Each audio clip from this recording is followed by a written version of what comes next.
पुण्यात्माओं क्या बताया है, कुछ साधना ऐसे करते हैं केवल पान अपान जैसे थोड़ा सा बताना पड़ेगा, क्योंकि इस तत्व ज्ञान को हम तभी देख पाएंगे जब सदग्रंथों वाली ऐनक लावांगे, सदग्रंथों वाले चश्मे हम पहनेंगे, तब हम तत्व ज्ञान को देखेंगे, समझेंगे, उसको सत्य मानेंगे। देखिएगा पवित्र गीता जी, श्रीमद् भगवत गीता, जय दयाल गोविंद का इसके अनुवादक हैं। गीता प्रेस गोरखपुर से यह प्रकाशित है। ये वही है, प्रकाशक में मुद्रक गीता प्रेस गोरखपुर, कोलकाता का संस्थान, गोविंद भवन करेल कोलकाता स्थान। इसके अध्याय नंबर 4 का अब श्लोक नंबर हम यहाँ से देखेंगे, 32 को देखते हैं, फिर आगे देखेंगे 32। इसमें क्या लिखा है कि इस प्रकार और भी, यानी जो हम पीछे पढ़ कर आए हैं कि कोई ऐसी साधना करता है, कोई ये युगों द्वारा पापों का नाश करने वाले जानते हैं, ये देखना यहाँ दूसरे 30-29 में, दूसरे कितने योगीजन अपान वायु में प्राणवायु को हवन करते हैं। अब यही बताया है कि अब जो गीता जी का अध्याय नंबर 4 के श्लोक 29-30 में है, वो परमात्मा की वाणी से मेल करते हैं। पौनी करें पवन उपास, नाम बिन तोड़ते हैं श्वास, पट्टन घाट में नहीं प्रीत, जिनको कहे कौन अतीत, बजरी बांधते हैं सोए, कहे बिन बंदगी क्या होए, बांधे पवन का गुटका के धूम्र पान क्यों लटक्या। अब क्या बताया कि पौनी करें पवन उपास, नाम बिन तोड़ते हैं श्वास। अब यह क्या बताया देखना, गीता जी अध्याय नंबर 4 के श्लोक नंबर 29-30 में, 29-30 का इकट्ठा अनुवाद है यहाँ पर।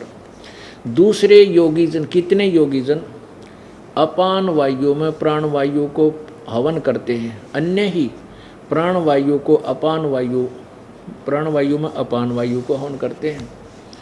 अन्य कितने ही प्राणायाम प्रयाण पुरुष प्राण और अपान वायु की गति को रोककर प्राणों में ही हवन किया करते हैं। ये सभी साधक यज्ञों द्वारा पापों का नाश करने वाले यज्ञों को जानने वाले हैं।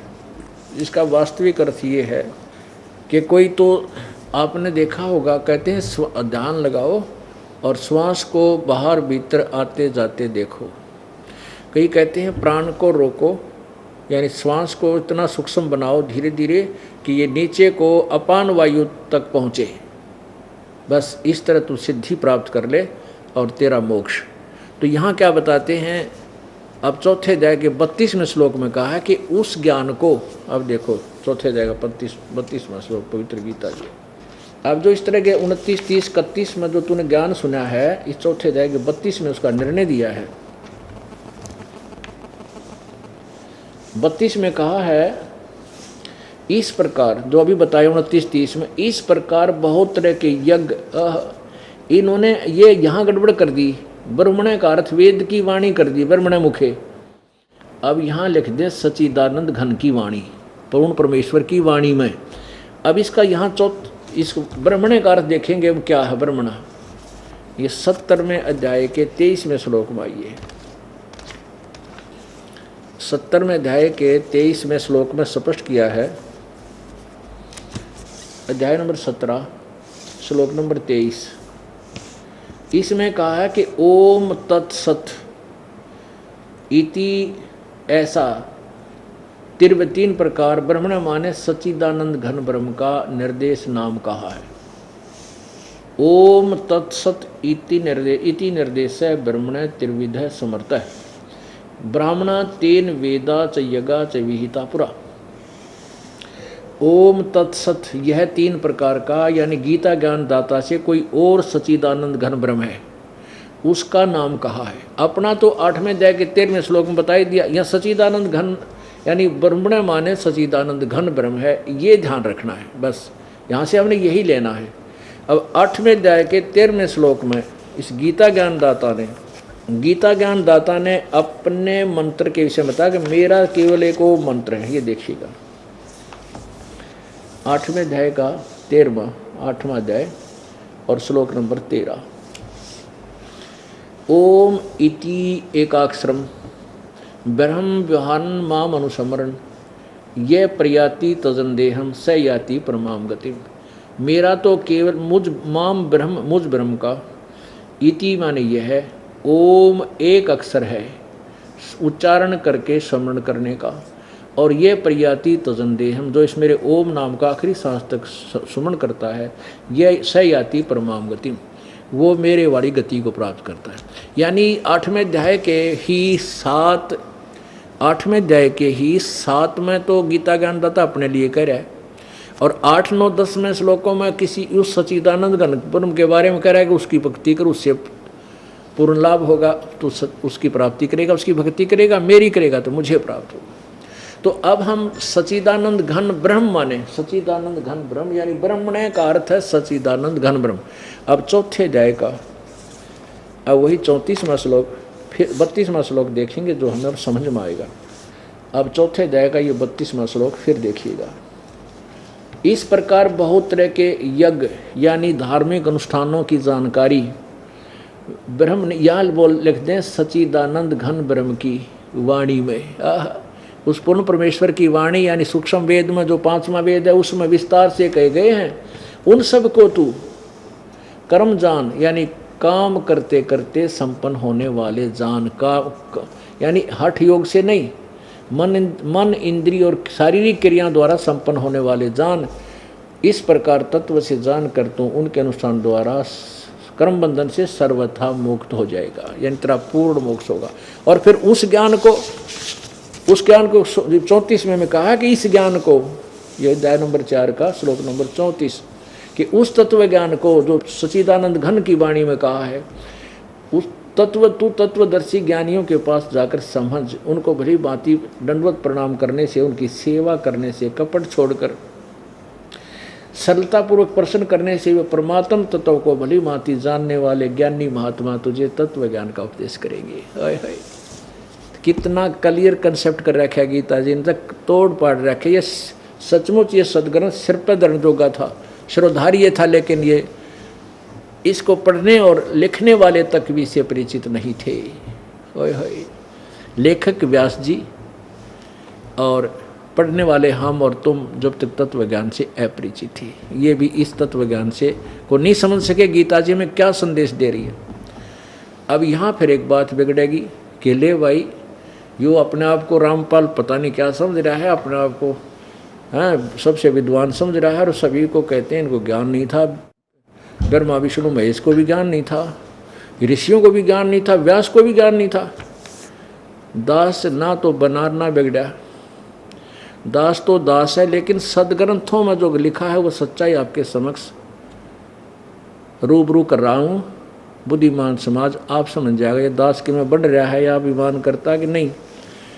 ना तो इसमें अभिमान तो वो करे जिसकी अपनी कोई नया ज्ञान दिया हो। ये तो सदग्रंथों में लिखा हुआ था, छुपा हुआ था, आज हमने मिल गया। इसको सारे इस खजाने को लूटो ही तो तब भी ख़त्म नहीं होने वाला है। सारा विश्व लूट ले तो भी एक आध्यात्मिक खजाना कभी इसका लॉस नहीं होता, दूना बढ़ता जाता है। अब देखिएगा कि ब्रह्मा विष्णु महेश कितने विद्वान थे, क्योंकि ये प्रसंग ऐसा है, ये सीडी सत्संग की संसार में भक्तों में जा रही हैं, और जो सुन रहा है पढ़ रहा है उसको उसी समय इसका जवाब मिल जाएगा, तो वो पुण्यात्मा अपनी दिशा बदल लेगा, सच्चाई को ग्रहण कर लेगा। इसलिए बार बार इन सदग्रंथों को रूबरू किया जा रहा है आपके। ये देखिएगा, ये श्रीमद् देवी भागवत यानी देवी पुराण, ये कहाँ से प्रकाशित है? श्रीमद् देवी भागवत सचित्र मोटा टाइप केवल हिंदी, संपादक है हनुमान प्रसाद पोदार चमनलाल गोस्वामी। और ये कहाँ से प्रकाशित और मुद्रित है? प्रकाशक में मुद्रक हैं गीता प्रेस गोरखपुर, गोविंद भवन कार्यालय कोलकाता का संस्थान। इसके 28 पृष्ठ पर देखो, आपको पता चलेगा कि ब्रह्मा विष्णु महेश जी कितने विद्वान थे। ये देखिएगा पहला स्कंद और प्रश्न नंबर 28 और यहाँ 28 से यहाँ से है। नारद जी ने कहा, महाभाग व्यास जी, इस विषय में जो पूछ रहे हो ठीक यही प्रश्न मेरे पिताजी ने भगवान श्री हरि यानी विष्णु जी से किया था। देवादिदेव भगवान जगत के स्वामी हैं, लक्ष्मी जी उनकी सेवा में उपस्थित रहती हैं, दिव्य कौस्तुमणि उनकी शोभा बढ़ाती है, वे शंख चक्र और गदा लिए रहते हैं, पीताम्बर धारण करते हैं, 4 भुजाएं हैं, वक्ष स्थल पर श्री वत्स का चिन्ह चमकता रहता है, वे चराचर जगत के आश्रय दाता हैं। ओह, अब नारद जी व्यास जी ने ज्ञान दे रहा है। नारद जी के कह रहा है कि वो विष्णु ही सब सारे जगत के आश्रय दाता हैं, जगत गुरु एवं देवताओं के भी देवता हैं। वे जगत प्रभु भगवान श्री हरि महान तप कर रहे थे, उनकी समाधि लगी थी। यह देखकर मेरे पिता ब्रह्मा जी को बड़ा आश्चर्य हुआ, अतः उन्हें देखकर उनकी जानने की इच्छा प्रकट की। ब्रह्मा जी ने पूछा, प्रभु आप देवताओं के अध्यक्ष, जगत के स्वामी, भूत भविष्य एवं वर्तमान सभी जीवों के एकमात्र शासक हैं, भगवान फिर आप क्यों तपस्या कर रहे हैं और किस देवता की आराधना में ध्यान मग्न है? मुझे असीम आश्चर्य तो ये हो रहा है कि आप देवेश्वर और एवं सारे संसार के शासक होते हुए भी समाधि लगाए बैठे। अब देखो अब क्या जवाब देते हैं। 29 में विष्णु जी के ज्ञान को समझे, कितना ज्ञान था हमारे भगवान को। मुझे विष्णु जी कह रहे हैं कि मुझे यहाँ देखिएगा, ब्रह्मा जी के विनीत वचन सुनकर भगवान श्री हरि उनसे कहने लगे, ब्रह्मन सावधान होकर सुनो, मैं अपने मन का विचार व्यक्त करता हूँ। क्या बताते हैं कि मुझे सब प्रकार से शक्ति यानी दुर्गा के अधीन होकर रहना पड़ता है। उन्हीं भगवती शक्ति का मैं निरंतर ध्यान किया करता हूँ और ब्रह्मा जी मेरी जानकारी में इन भगवती शक्ति यानी दुर्गा से बढ़कर दूसरे कोई देवता नहीं। अब जय हो श्री विष्णु भगवान के ज्ञान की। ये कहते हैं कि मैं दुर्गा से ऊपर कोई भगवान नहीं मानता, मेरी जानकारी में से ऊपर कोई परमात्मा नहीं है। अब ये दुर्गा जी कहती है कि उस ब्रह्म का ध्यान करो, वो कोई और परमात्मा जो पूजा की योग्य है, और सब त्याग दो और कोई मत साधना मत करो। वो कहाँ पर है? 562 पृष्ठ पर इसी पवित्र सदग्रंथ में।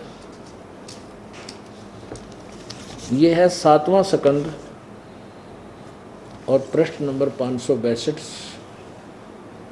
और ये 7वां स्कंद अध्याय 36, क्योंकि यहाँ 35 समाप्त हुआ और ये 36 प्रारंभ हुआ। देवी द्वारा हिमालय को ज्ञानोपदेश, ब्रह्म स्वरूप का वर्णन।